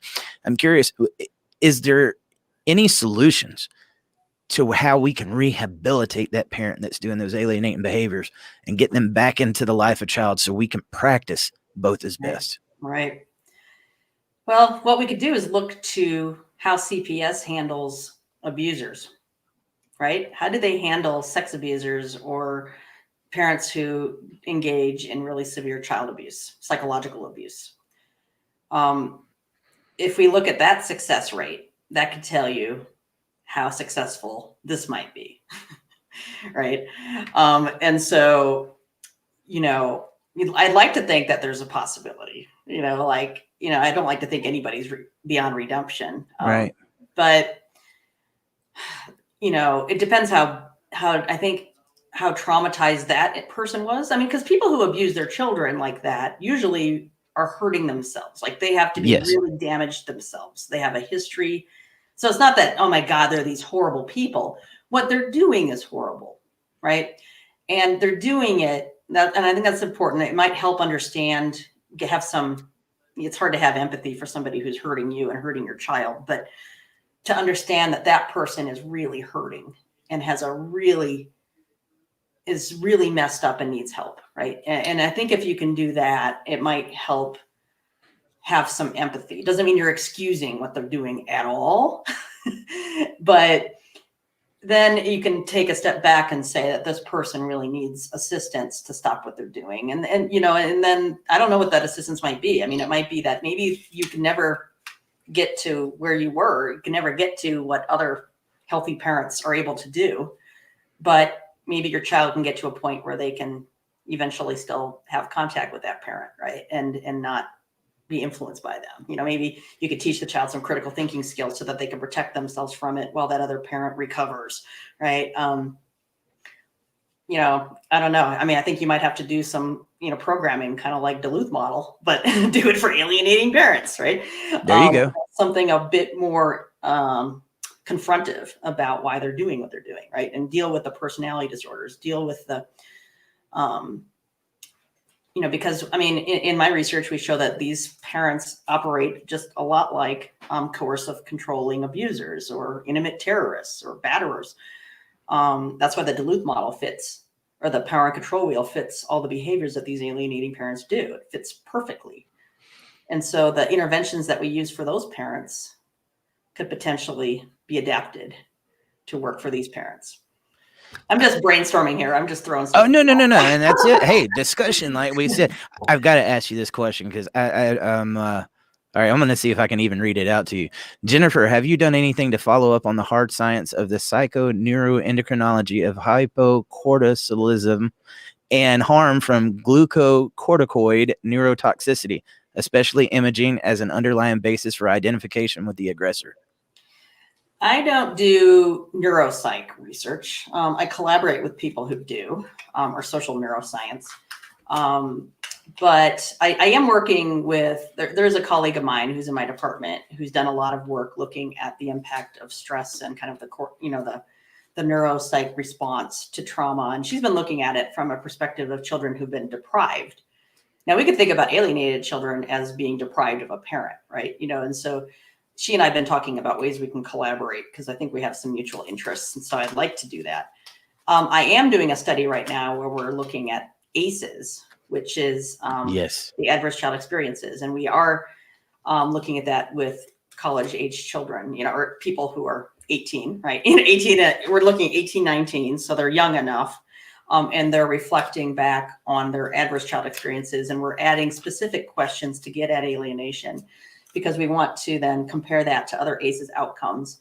So that'll be the first study that I know of that's done that for parental alienation. So we are doing that.